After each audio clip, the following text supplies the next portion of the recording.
Stephen Tierney is a professor of constitutional theory and the director of the Edinburgh Centre for Constitutional Law. My colleague Mike Walter asked him about the significance of the Italian referendum and how it's galvanized the Italian populist movement. Well, that's the thing. I mean, it's significant because it's a major constitutional change that's being proposed for Italy, reforming the Senate radically, potentially the biggest change since Italy abolished the monarchy. But the really underlying significance, if you look at the Trump election and the Brexit vote, is that this is promises to be another populist event. You see a big opposition movement, a grassroots movement that's tying this referendum to the popularity of the Prime Minister, Matteo Renzi. He's tied his own personal popularity to the referendum outcome. It'll be interesting to see how many people actually vote on the constitutional issue and how many people vote in a protest way to say, we don't like this establishment, we don't like the way this has been stitched up, and we see a pattern that we've been seeing in America and the UK. We see Brexit, we see the FARC deal in Colombia going down in flames. They've kind of backfired on government, so why would government still use them?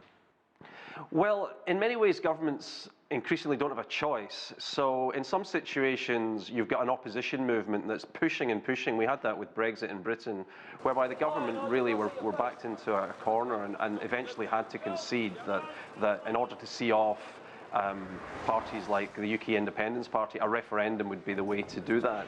Governments also use them when they don't want to make a decision themselves. This could go wrong, so if we let the people vote on it and it all goes wrong, the people have only got themselves to blame.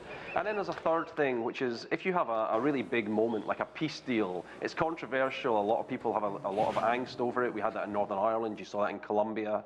You put it to the people, you say to the people, look, we're having to do a deal with people you might not like, we're having to cut them some slack, grant amnesties, we want you to endorse this.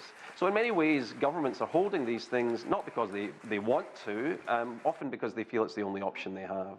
Stephen, you're in the UK. We saw the Brexit vote, and then we sort of saw buyer's remorse afterwards, and there's no turning back in some of these cases. How do you think that's going to shape things as we move forward? Well, some referendums are irreversible. I mean, the one here that would have been irreversible was the one on Scottish independence in 2014. It was a very narrow, or quite a narrow vote in the end for people to remain in the United Kingdom. The Brexit vote also, I mean, certainly there's no way out of it in the short term. I mean, the government is committed to negotiating the exit of the European Union. It's not inconceivable that somewhere down the line some new rapprochement between the UK and Europe would be established.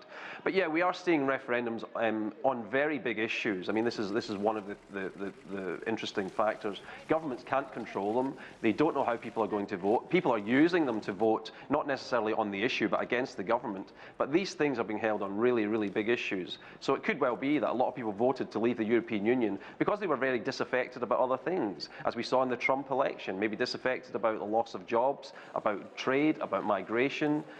So it's an uncontrollable beast when you throw a referendum into the mix of an already volatile revival of populist politics. It's interesting you brought up Trump, and some might look at that and say, basically, that's a referendum on Washington, people not very happy with Washington deciding to bring in the outsider. But we don't have a national referendum here in the United States. There are referendums in certain states.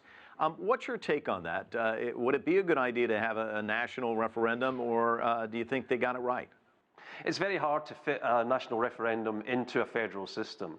The American Constitution, its mode of amendment through Article 5, as you will know, is through a supermajority in both houses of Congress, and then ratification by 3/4 of the states.